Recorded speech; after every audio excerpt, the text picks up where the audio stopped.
تمام دیکھنے اور سننے والوں کو السلام علیکم۔ جب نبی اکرم صلی اللہ علیہ وآلہ وسلم کو حضرت الاقدس جنت میں منتقل ہونے کا یقین ہو گیا تو آپ صلی اللہ علیہ وآلہ وسلم نے بیت الحرام کا حج اور امت کے لیے ایک سیدھے راستے کا معین کرنا لازم سمجھا۔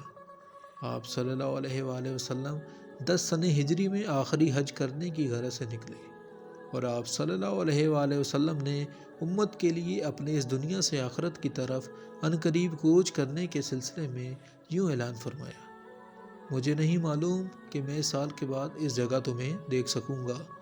حجاج خوف و گھبراہٹ کے ساتھ چل پڑے۔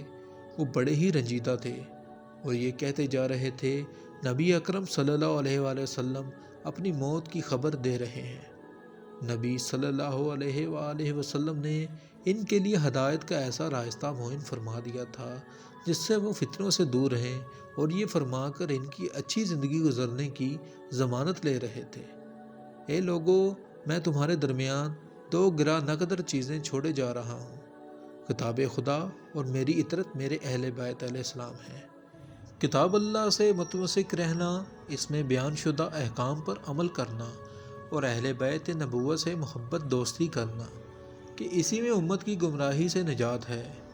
حج کے اعمال تمام کرنے کے بعد نبی صلی اللہ علیہ وآلہ وسلم نے ایک بلیغ خطبہ ارشاد فرمایا، جس میں آپ صلی اللہ علیہ وآلہ وسلم نے اسلامی تعلیمات اور اس کے احکام بیان فرمائے، اور آخر میں فرمایا: میرے بعد کافر نہ ہو جانا، لوگوں کو گمراہ نہ کرنا، ایک دوسرے سے جنگ نہ کرنا۔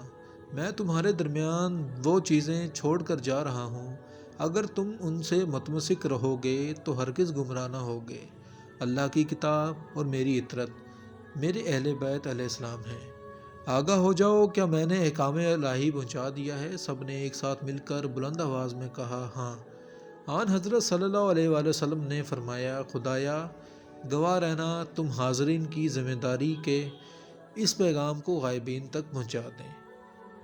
ہم اس خطبے کا کچھ حصہ امام امیر المومنین میں ذکر کر چکے ہیں۔ غدیر خم: حج کے ارکان بجا لانے کے بعد نبی صلی اللہ علیہ وآلہ وسلم اور آپ صلی اللہ علیہ وآلہ وسلم کے ساتھ حج کے قافلے مدینہ کی طرف واپس آ رہے تھے۔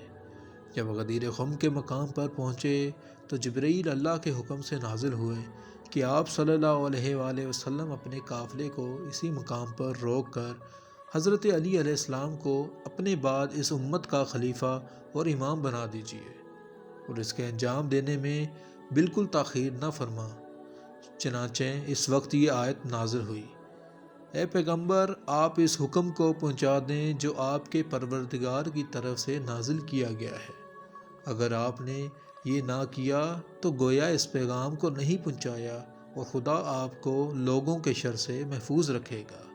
رسول اللہ صلی اللہ علیہ وآلہ وسلم نے اس امر کو بہت اہمیت دی اور پختہ ارادہ کے ساتھ اس پر عمل کا فیصلہ کیا۔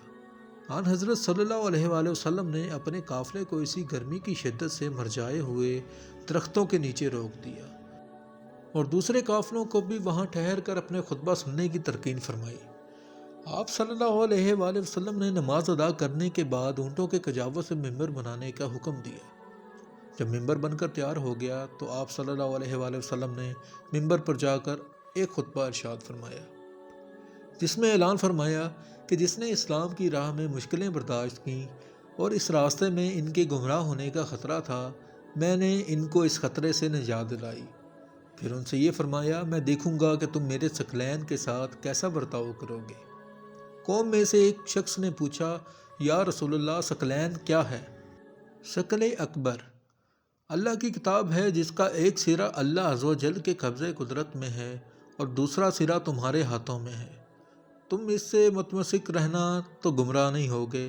اور دوسری چیز ثقل اصغر میری اطرت ہے، اور لطیف و خبیر خدا نے مجھے خبر دی ہے کہ یہ دونوں ایک دوسرے سے جدا نہیں ہوں گے، یہاں تک کہ حوض کوثر پر میرے پاس وارد ہوں۔ میں نے اپنے پروردگار سے اس سلسلے میں دعا کی ہے، اور ان دونوں سے آگے نہ بڑھنا ورنہ ہلاک ہو جاؤ گے، اور نہ ہی ان کے بارے میں کوتاہی کرنا، اس کا نتیجہ بھی ہلاکت ہے۔ اس کے بعد آن حضرت صلی اللہ علیہ وآلہ وسلم نے اپنے وسیع اور اپنے شہر علم کے دروازے امام امیر المومنین علیہ السلام کی مسلمانوں پر ولایت واجب قرار دی۔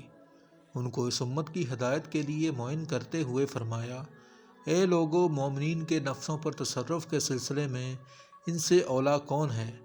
سب نے ایک ساتھ کہا، اللہ اور اس کا رسول بہتر جانتے ہیں۔ رسول اللہ صلی اللہ علیہ وآلہ وسلم نے فرمایا، بے شک اللہ میرا مولا ہے، میں مومنین کا مولا ہوں، میں ان کے نفسوں سے زیادہ اولا و بہتر ہوں، بس جس کا میں مولا ہوں یہ علی بھی اس کے مولا ہیں۔ آپ صلی اللہ علیہ وسلم نے اس جملے کی 3 مرتبہ تکرار کی، پھر مزید فرمایا،